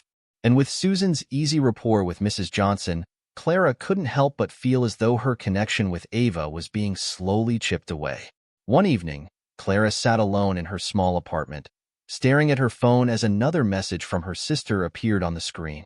Her father's condition had worsened, and the family was discussing long-term care options. Clara felt her throat tighten, a wave of sadness and guilt washing over her. She knew she should be with her family, that they needed her now more than ever. But leaving Ava, especially now, felt impossible. As she scrolled through her messages, Clara found one from Mr. Johnson, a brief but supportive note, thanking her for her dedication to Ava and acknowledging the difficulties she was facing with her father's health. Clara read the message twice, her heart softening at the rare show of empathy from someone within the Johnson household. The next morning, Mr. Johnson pulled Clara aside as she arrived. Clara, I know things have been difficult lately, he said quietly. I just wanted to thank you for staying committed to Ava. I know it hasn't been easy. Clara offered a small smile, feeling a sense of comfort in his words. Thank you, Mr. Johnson. I care deeply for Ava, and I wouldn't want to be anywhere else. He nodded, his gaze kind but cautious. If there's anything you need, time, flexibility, I'm sure we can work something out. Lydia may not see it, but I can tell Ava is happier with you around. Clara felt a surge of gratitude, but she knew that Mrs. Johnson's approval remained a formidable barrier. She was touched by Mr. Johnson's support, yet aware that, in the end, Mrs. Johnson would have the final say. Determined to stay focused, Clara threw herself into her work, creating moments of joy for Ava wherever she could. She found small ways to incorporate Ava's love of nature and creativity, bringing her little treasures from the garden, leaves, small flowers, and smooth stones that Ava could hold and explore. Each small gesture seemed to rekindle Ava's curiosity, sparking the laughter that Clara cherished. One afternoon, as they sat on the porch, Clara introduced Ava to the idea of a memory jar. She brought a small glass jar and explained that each time they shared a happy moment, they would add a small token to the jar, a flower petal, a feather, or a colorful bead. Ava's eyes lit up at the idea, and she reached eagerly for the jar, her fingers brushing the glass with a reverence that touched Clara's heart. Every time we have a happy memory, we'll add something to the jar, Clara explained, smiling as she handed Ava a small, pink flower petal. One day, we'll look at everything inside and remember all the beautiful moments we shared. Ava beamed, placing the petal in the jar with careful hands. And we can keep it forever? Yes, Clara whispered, her voice catching slightly. We can keep it forever. But even as they shared this tender moment, Clara couldn't shake the fear that forever might be shorter than she hoped. She was giving Ava all she had, creating memories and connections, but there was a looming uncertainty about her role in Ava's life. Mrs. Johnson's silence on the matter of Susan's role made every day feel like borrowed time, each moment a precious yet fragile gift. One evening, Clara gathered the courage to speak with Mrs. Johnson directly. She found her in the study, absorbed in her work, but Mrs. Johnson looked up as Clara entered, her gaze expectant. Mrs. Johnson, I wanted to speak with you about my position here, Clara began, her voice steady. I care about Ava deeply, and I'm committed to her well-being. I just wanted to understand if there's anything more you'd like me to focus on, or if my role has changed in any way. Mrs. Johnson's expression remained impassive, her tone clipped. Clara, you've been doing what's expected of you, and I appreciate that. However, Ava's needs are complex, and I'm always considering what's best for her long-term development. Clara swallowed, her heart sinking slightly. I understand that, Mrs. Johnson. I just want to be sure I'm doing everything I can to meet her needs. Mrs. Johnson's gaze softened, though only slightly. I can see that you care for Ava, Clara, but you must understand that her care is about more than affection. It's about stability, routine, and ensuring her needs are met without distractions. Clara forced herself to nod, though her heart felt heavy with disappointment. It was clear that Mrs. Johnson viewed her as little more than a caretaker, someone to follow orders rather than someone who could offer Ava a source of joy and connection. As Clara returned to Ava's side, her heart ached with the weight of her role, the limitations that Mrs. Johnson's perspective imposed on her ability to fully be there for Ava. She knew that her time with Ava was likely limited, that her role was a transient one, but she resolved to make every remaining day count. The following days saw Clara pouring herself into every moment with Ava, capturing small memories that they could tuck away in the memory jar. As they filled the jar with their shared treasures, Clara felt a bittersweet mixture of joy and sadness, each token a reminder of the beauty and fragility of their bond. Yet, deep down, Clara knew that the days ahead would bring even greater challenges. Her father's condition continued to deteriorate, and with every update from her family, Clara felt the tug of her responsibilities pulling her in two directions. She couldn't abandon Ava, not now, but she couldn't ignore the needs of her family either. Clara found herself standing at a crossroads, uncertain of which path to take. She knew that the decision she faced would not only impact her life, but also Ava's. a choice that would require her to balance love, duty, and sacrifice in ways she had never imagined. And as she gazed at the memory jar, its contents a testament to the fleeting moments they had shared, Clara felt a quiet determination settle over her. Whatever came next, she would give Ava everything she had. She would be the safe place, the source of joy and love that Ava so desperately needed, even if it meant facing the hardest decision of her life. As the days wore on, Clara's situation became more strained. She juggled the responsibilities of caring for Ava, navigating Mrs. Johnson's expectations, and managing her growing concerns for her father's health. Her heart was divided, each day a test of endurance as she balanced the demands placed upon her by the Johnson household with the guilt she carried for not being there for her family. Yet, she found herself clinging to the small moments of joy she shared with Ava, moments that reminded her of the impact she was making, however limited her role might feel. Then one morning, Mrs. Johnson requested Clara's presence in her study. Clara's stomach churned as she stepped inside, the air thick with tension. Mrs. Johnson was seated at her desk, her expression severe, a file open in front of her. She gestured for Clara to sit, her gaze cool and controlled. "Clara, I've been observing Ava's progress," Mrs. Johnson began, her voice calm but laced with a hint of impatience. "And while I appreciate the care you provide, I have concerns about certain deviations from her routine." Clara swallowed, her heart pounding. She had been careful, avoiding anything that could provoke Mrs. Johnson's displeasure, but she knew that her small acts of kindness, like the memory jar and the sensory activities, had not gone entirely unnoticed. "Mrs. Johnson, I assure you, I've done my best to keep Ava's routine intact," Clara replied, her tone measured. "I believe the activities we've introduced, like the memory jar, have helped her express herself in ways that align with her development." Mrs. Johnson's eyes narrowed, her fingers tapping against the desk. "Clara, while I understand that you may believe these activities are beneficial, I have a very specific vision for Ava's care. My daughter requires stability, and I don't see how collecting trinkets contributes to that." Clara took a steadying breath, choosing her words carefully. "Ava has responded positively to these small gestures, Mrs. Johnson. She's finding ways to express herself, to engage with the world in ways that bring her joy. I think it's helping her, even if it seems trivial." Mrs. Johnson's lips pressed into a thin line, her voice hardening. "That's exactly the issue, Clara. Your approach seems to prioritize Ava's emotions over her structured needs. This is not about indulging whims. It's about preparing her for a life where she understands the importance of routine and discipline." Clara felt a wave of frustration rise within her, but she forced herself to remain calm. "With respect, Mrs. Johnson, I think Ava deserves a chance to experience life beyond a rigid schedule. She's a child, and like any child, she has emotions and dreams. These small experiences give her confidence, a sense of belonging." Mrs. Johnson's face grew colder, her tone clipped. "Clara, you are here to follow my instructions, not to question them. I cannot afford for Ava's care to be compromised by distractions. If you're unable to respect that, perhaps this position is not suitable for you." The words hit Clara like a blow, her heart sinking as the implications settled over her.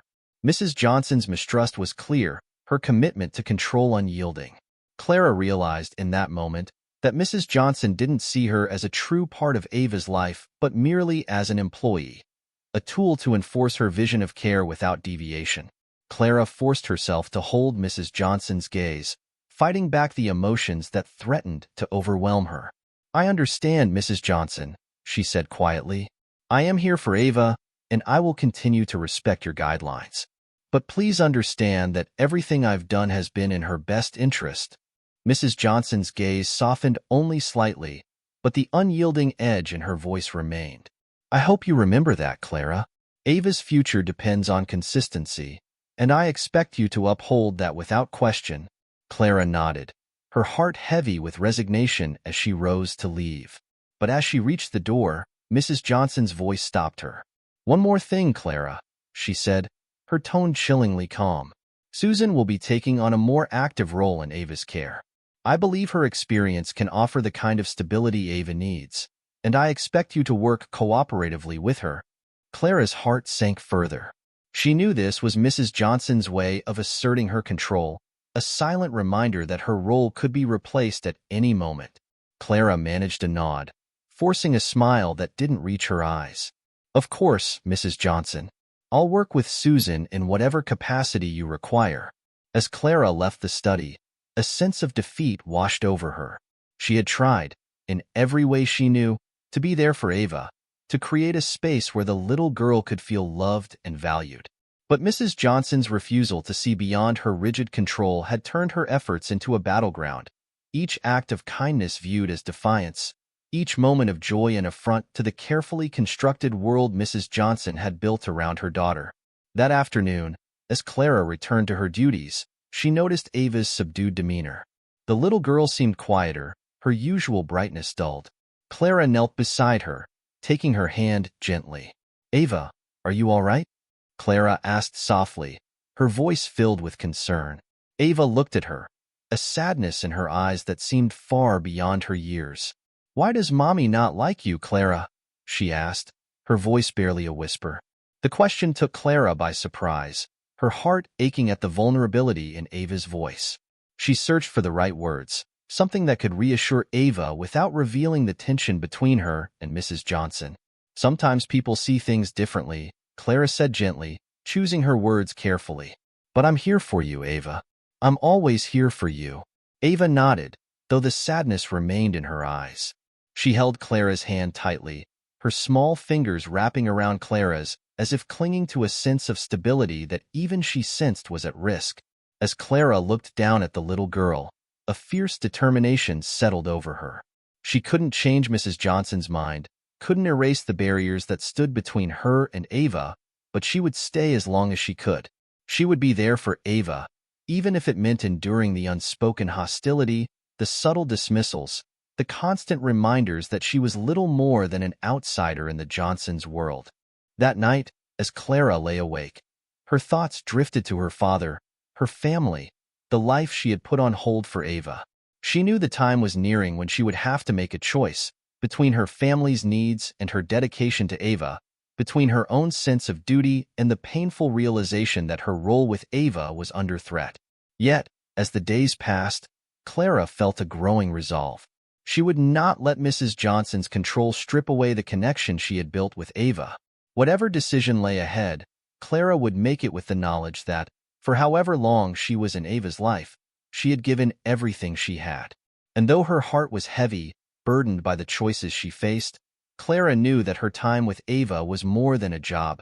It was a promise, a commitment to be the steady presence the little girl needed in a world where stability was often fleeting. But deep down, Clara sensed that the coming days would bring a breaking point, one that would force her to confront the limits of her loyalty, her love, and her ability to stay in a place where her efforts were constantly questioned, her dedication undermined. As she prepared for the uncertainty that lay ahead, Clara held fast to the memory jar, to the small tokens of joy and love she had shared with Ava. And though she couldn't predict what the future held, she knew that, for Ava's sake, she would face whatever challenges came her way, holding on to the hope that, somehow, she could make a difference. The following days were harder than Clara could have anticipated. Mrs. Johnson's insistence on having Susan play a larger role in Ava's care left Clara feeling sidelined, each day a reminder of how fragile her place in Ava's life had become. Susan, though kind and competent, represented a slow but steady encroachment on the bond Clara had built with Ava, and Clara struggled to mask her growing frustration and sadness. Her father's health continued to deteriorate, and the weight of her family's needs grew heavier with each passing day. She tried to keep her focus on Ava, cherishing the fleeting moments of joy and connection they shared, but an unavoidable feeling of impending loss lingered over her. Each time Susan stepped in to lead an activity, each quiet observation from Mrs. Johnson felt like a reminder that her time with Ava was slipping away. One morning, Clara's phone buzzed with a call from her sister. She glanced around, ensuring Ava was safe and occupied, before stepping into the hallway to answer. "Clara," her sister's voice was tense, barely masking the worry beneath. "Dad's condition has worsened. The doctors, they don't think he has much time left." They're saying it's best if we're all here together. The words hit Clara like a wave, a profound ache swelling within her. She had known this moment was coming, but the reality of it felt overwhelming. She clutched her phone tightly, her mind racing as she grappled with the weight of her responsibilities. "Thank you for letting me know," Clara whispered, her voice strained. "I'll try to get there as soon as I can." But even as she spoke the words, the reality of her situation bore down on her. She couldn't simply leave Ava, not without putting her in the care of someone who truly understood her needs, who would treat her with the compassion and patience she deserved. But her family needed her too, and Clara felt as though her heart was being torn in two. As she rejoined Ava in the living room, her gaze lingered on the little girl's face, the trust and affection in her eyes tugging at Clara's heart. Ava looked up, sensing the tension in Clara's demeanor. "Clara," Ava whispered, reaching for her hand, "are you sad?" Clara forced a smile, squeezing Ava's hand gently. "I'm just thinking, sweetheart. Sometimes we have hard days, but I'm here with you." Ava nodded, accepting the reassurance, but Clara could see the worry in her expression, the way her small hand gripped Clara's as if trying to keep her close. Later that day, as Mrs. Johnson returned home, Clara gathered the courage to speak with her. She knew that this conversation could change everything, but she had no choice. Her family needed her, and as much as she loved Ava, she couldn't continue to ignore the pull of her own responsibilities. "Mrs. Johnson, could I speak with you for a moment?" Clara asked, her voice steady but laced with a vulnerability she couldn't hide. Mrs. Johnson looked up, her expression as reserved as ever. She nodded, leading Clara into the study and closing the door behind them. "Clara, what's on your mind?" Mrs. Johnson's tone was polite, but there was an edge of expectation, as though she already anticipated what Clara might say. Clara took a deep breath, gathering her thoughts. "My father's health has declined significantly. My family is asking me to be there, to help with his care and to say goodbye." Mrs. Johnson's face remained impassive, though her gaze sharpened. "I see. And what are you expecting from me, Clara?" Clara felt her throat tighten, but she pushed forward. "I'd like to request some time away, a leave of absence. I know Ava's care is my responsibility, and I don't take that lightly, but my father's situation is urgent." Mrs. Johnson's gaze remained fixed on Clara, her silence stretching uncomfortably. Finally, she spoke, her tone as cold as Clara had ever heard. "Clara, while I sympathize with your situation, Ava's stability is my primary concern. I can't afford to have her care disrupted." Clara felt a surge of frustration and despair, but she kept her voice level. "I understand that, Mrs. Johnson. Ava means the world to me, and I've done everything I can to respect her needs. But my father—" Mrs. Johnson cut her off, her voice steely. "Your personal life cannot interfere with the responsibilities you've accepted here. If you feel you must go, then perhaps it's best if we part ways permanently." The words hit Clara with a brutal finality, the full weight of Mrs. Johnson's mistrust settling over her. She had given everything she had to Ava, dedicating herself to the little girl's happiness and well-being. But here, in this moment, Mrs. Johnson was reducing her to nothing more than a replaceable caretaker. "Mrs. Johnson," Clara said quietly, her voice trembling with emotion, "I've done my best to be there for Ava, to give her the care and love she deserves. I understand your need for stability, but I am more than just a caretaker to her. I'm someone who genuinely cares." Mrs. Johnson's gaze softened slightly, but the coldness in her expression remained. "Ava needs stability, Clara, not sentiment. If you cannot fulfill that role, then I will find someone who can." Clara felt a surge of anger, but she swallowed it, forcing herself to stay calm. "I see. Thank you for your honesty, Mrs. Johnson." Without another word, Clara turned and left the study, her heart heavy with sorrow. She knew that Mrs. Johnson's perspective wouldn't change, that her attachment to control outweighed any empathy she might feel for Clara's situation.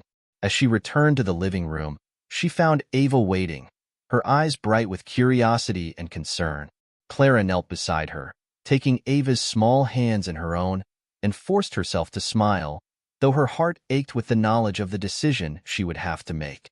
"Ava," Clara said gently. I might have to go away for a little while, but I want you to know that no matter what happens, you are so special to me. You'll always be in my heart. Ava's eyes filled with tears, her small fingers clutching Clara's hands tightly. But I don't want you to go, Clara. Clara swallowed back her own tears, pulling Ava into a gentle hug. I don't want to leave, sweetheart. But sometimes we have to do hard things, even when we don't want to. As she held Ava close, Clara's heart broke at the thought of leaving her. She had poured everything she had into their time together, creating a space of love and understanding in a world that often felt rigid and controlled. But her father needed her, and she knew that she couldn't ignore her family's call for help. That evening, Clara packed her things quietly, her movements slow and deliberate as she prepared to say goodbye. She couldn't shake the feeling of loss, the sense that she was leaving a part of herself behind. But as she looked at the memory jar, filled with the small treasures she and Ava had collected, she knew that their bond would endure, even if their time together had been cut short. With a final glance at Ava's room, Clara whispered a silent farewell, hoping that, in some way, Ava would remember the joy they had shared, the small moments of happiness and love that had filled her life, if only for a brief time. As she closed the door behind her, Clara felt both the weight of her decision and the quiet strength of her resolve. She had loved Ava deeply, and though her role in the little girl's life had come to an end, she knew that their bond was something neither time nor distance could erase. And as Clara walked away from the Johnsons' house, her heart heavy but her spirit unbroken, she held fast to the memory of Ava's laughter, a reminder that love, even in its fleeting form, could leave an indelible mark. In the days following Clara's departure, the Johnson household fell into a muted silence. Without Clara's warm presence, Ava's usual laughter faded, replaced by a quiet sadness that Mrs. Johnson could not ignore. Susan took over Clara's duties, but no matter how attentive she was, there was a noticeable void. Ava grew increasingly withdrawn, her once bright eyes now shadowed with confusion and loss. Mrs. Johnson, though reluctant to admit it, noticed the change in Ava almost immediately. She watched her daughter struggle through routines that had once felt comforting, her smile forced, her gaze distant. Mrs. Johnson tried to coax Ava back into her usual routines, but the little girl's heart wasn't in it.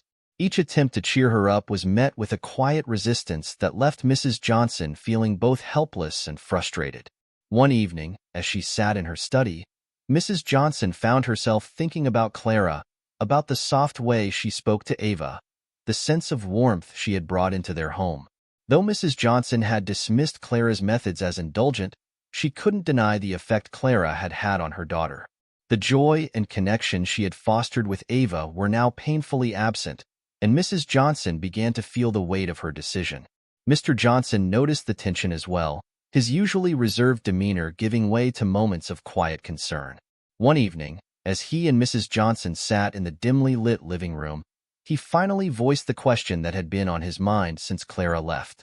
"Lydia," he began, his tone gentle but probing, "have you noticed how Ava's been different? She seems so withdrawn lately. I can't help but wonder if maybe Clara's presence was more important to her than we realized."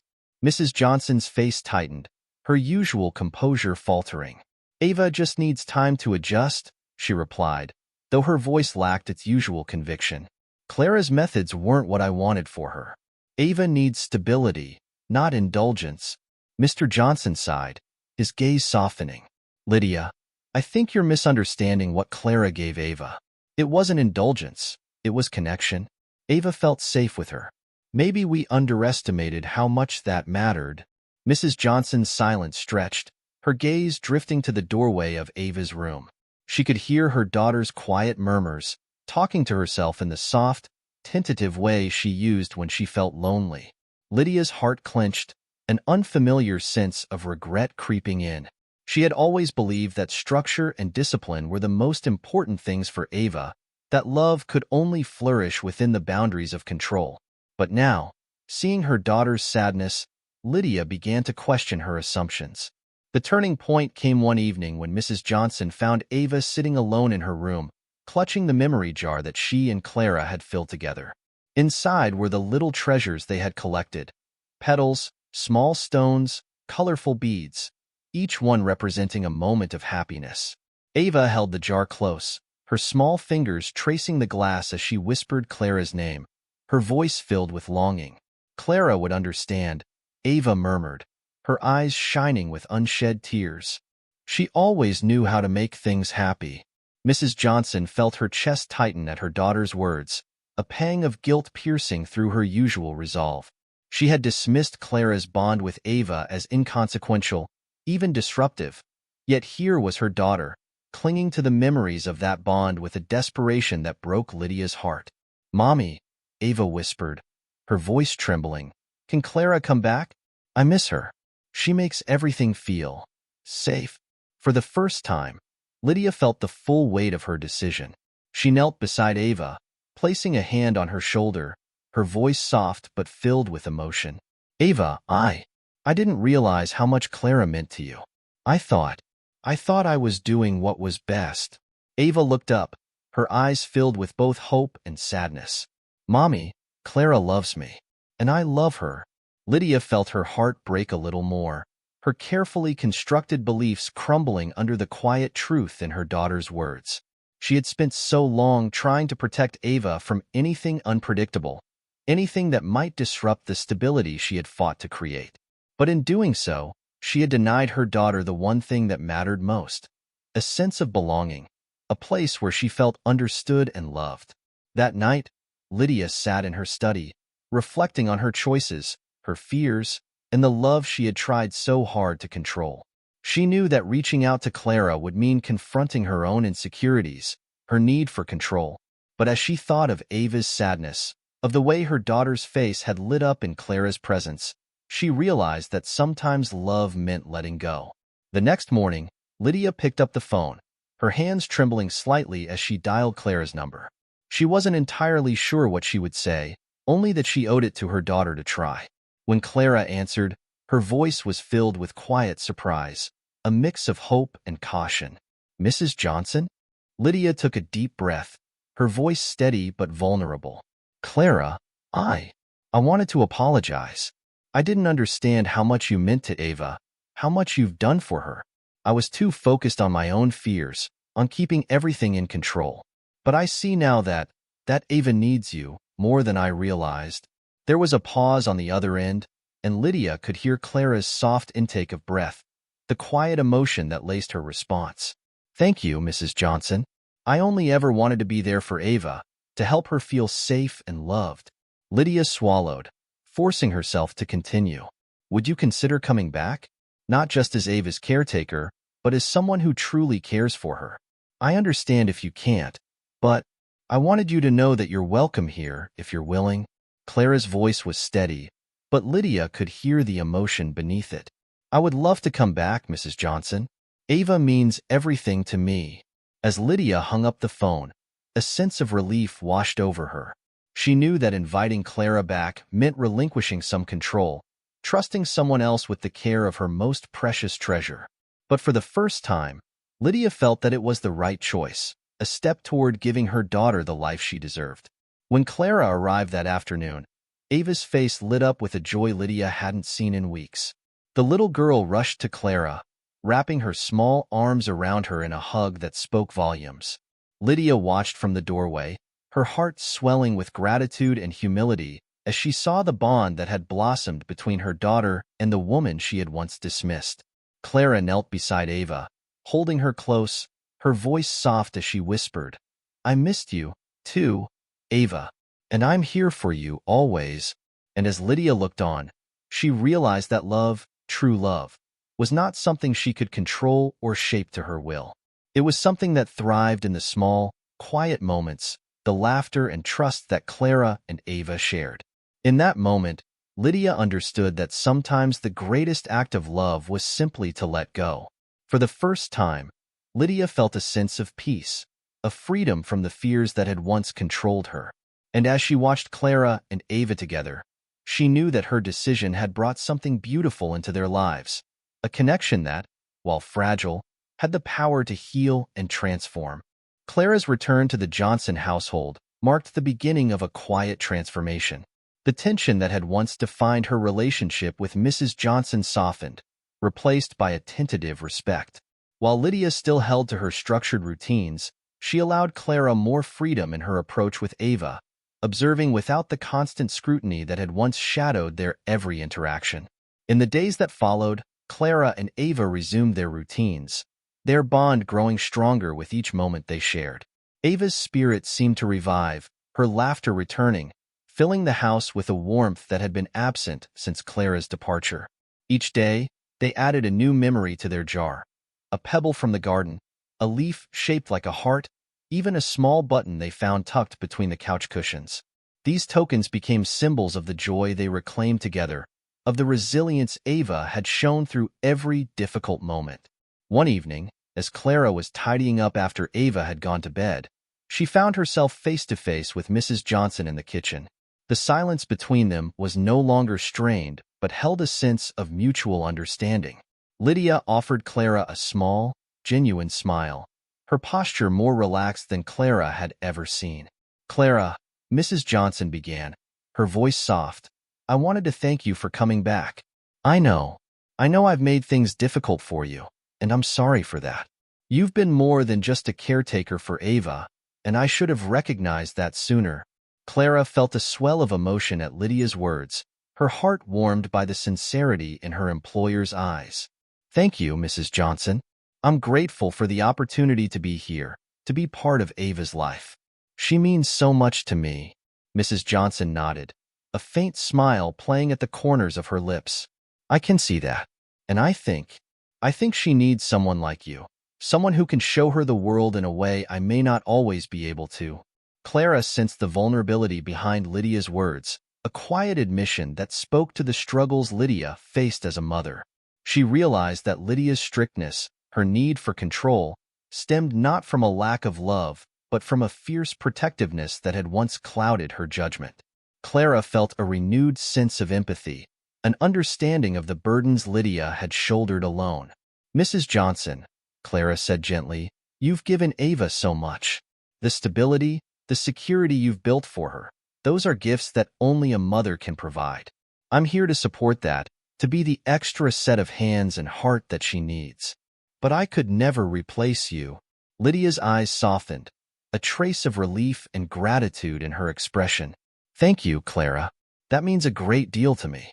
I think, perhaps I was afraid of losing my place in Ava's life. But I see now that your presence doesn't take anything away from her. It only adds to what she has." From that moment on, a new understanding blossomed between Clara and Mrs. Johnson. They worked together, balancing their different approaches to Ava's care, finding ways to complement one another's strengths. Mrs. Johnson's structured routines provided Ava with a foundation, while Clara's warmth and spontaneity allowed her to explore, to experience life with a freedom she had once only dreamed of. A few weeks later, Lydia suggested they all take a day trip to a nearby nature reserve, a place filled with wildflowers, gentle streams, and walking trails. Clara was pleasantly surprised by the invitation, sensing that it was Mrs. Johnson's way of bridging the gap between them, of acknowledging the balance they had achieved. The day of the trip dawned bright and clear, and Ava was practically bursting with excitement. Together, they wandered through the trails, Lydia and Clara taking turns guiding Ava's wheelchair along the path. Ava reached for flowers, ran her fingers through the cool stream water, and collected stones with Clara, adding each new treasure to a small bag that they would later empty into their memory jar. At one point, as Clara and Lydia watched Ava examine a butterfly that had landed on her arm, Lydia turned to Clara, her voice quiet but filled with a new resolve. "I realize now that love doesn't always fit within strict boundaries," Lydia admitted, her gaze fixed on Ava's joyous expression. "It's about finding the courage to let go, to let her experience life as it comes. I think I was too focused on shielding her from the world, and in doing so, I may have kept her from it." Clara nodded, understanding Lydia's journey toward this revelation. "Ava's resilience is a testament to everything you've done for her, Mrs. Johnson. She's strong because you made her feel safe. And I think, with both of us here, we can give her the best of both worlds." The remainder of the day was filled with laughter and warmth. Clara and Lydia shared stories, each revealing small glimpses of themselves that had been hidden behind the roles they played in Ava's life. By the time they returned home, Ava was asleep, her head resting on Clara's shoulder as they carried her inside. Lydia's expression was soft, a peace in her gaze that Clara had rarely seen. Over the following weeks, their cooperation became seamless. Lydia trusted Clara with Ava's care, allowing her the space to create moments of joy while maintaining the stability and structure Ava needed. The memory jar continued to fill, each item a reminder of the shared moments that had come to define their lives. And though Clara knew her time with the Johnsons would eventually come to an end, she felt a deep sense of fulfillment, knowing that her presence had made a lasting difference. She had been more than just a caretaker. She had become a part of Ava's family, a person who had been entrusted with the delicate task of helping Ava grow and thrive. As Clara looked at the memory jar, now filled to the brim with symbols of love and resilience, she felt a quiet pride. She had fulfilled her promise to Ava, giving her the freedom to explore, to dream, to live beyond the constraints of routine. And in doing so, she had helped heal the bonds within the Johnson family, bringing a sense of unity that would endure long after she had moved on. In the end, Clara knew that love was the truest form of freedom, a gift that could never be confined or controlled. She had given that love freely, and in return, she had found a place in Ava's heart, and, perhaps unexpectedly, in Lydia's as well. Months passed, and Clara's presence in the Johnson household continued to shape Ava's life in ways that neither Mrs. Johnson nor Clara could have anticipated. Their collaboration had transformed the atmosphere within the home, creating a delicate balance of stability and freedom that allowed Ava to flourish. Clara remained deeply involved in Ava's care, but she also sensed that her time with the Johnsons was coming to an end.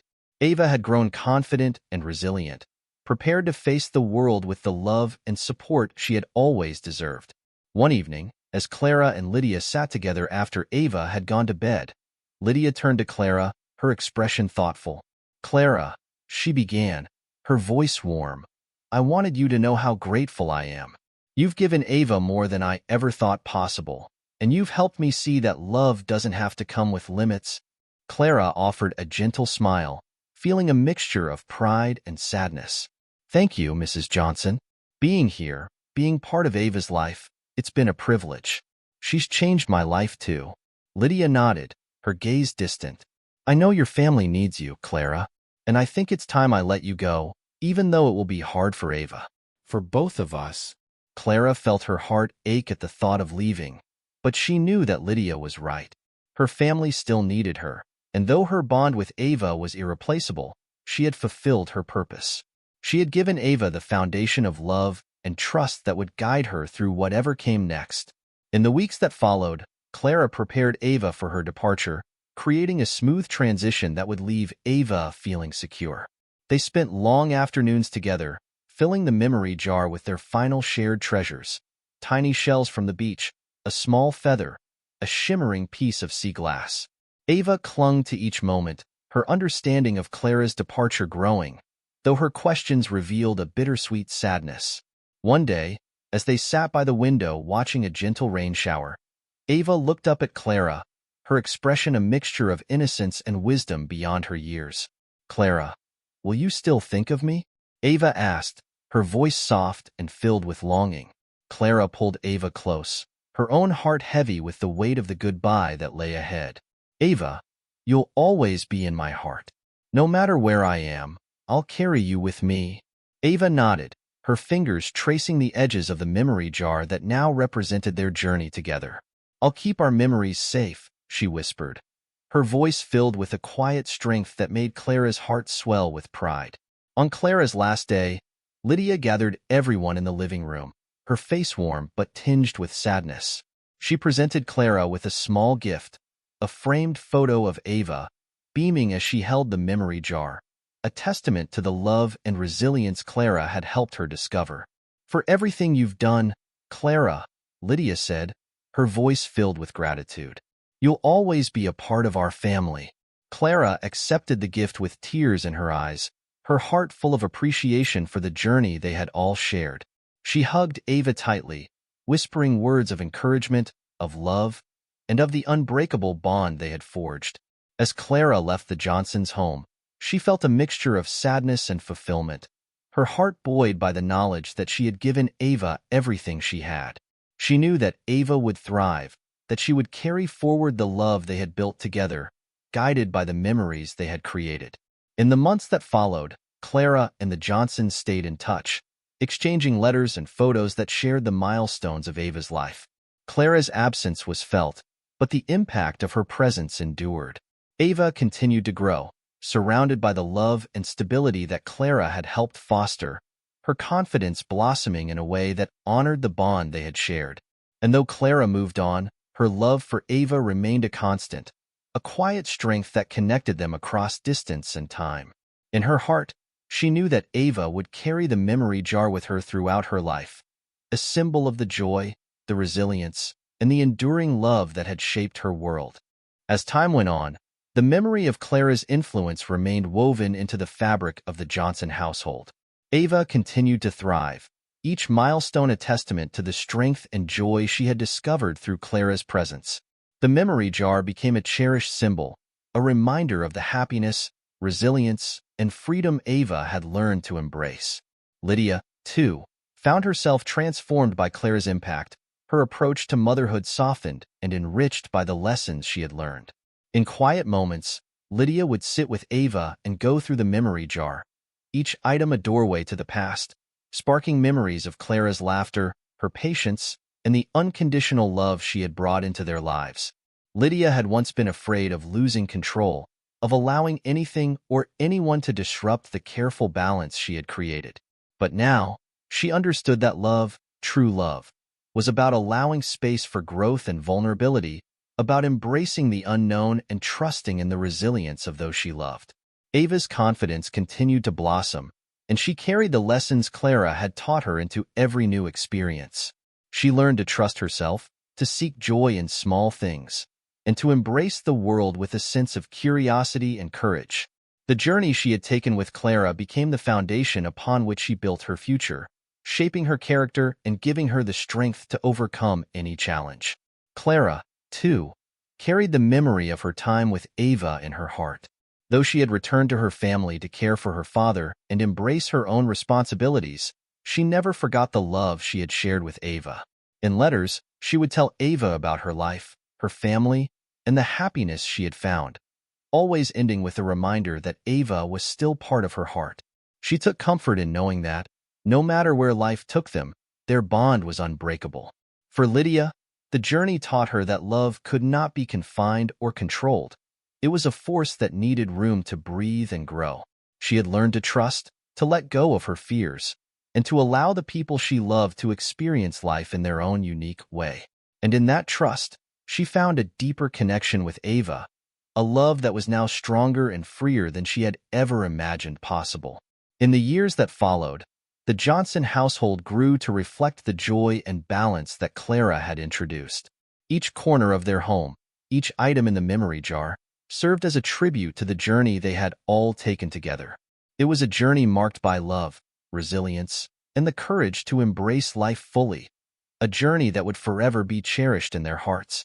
And so, Clara's legacy lived on, not only in Ava's life but in the lives of all those who had been touched by her kindness, her strength, and her unwavering belief in the power of love.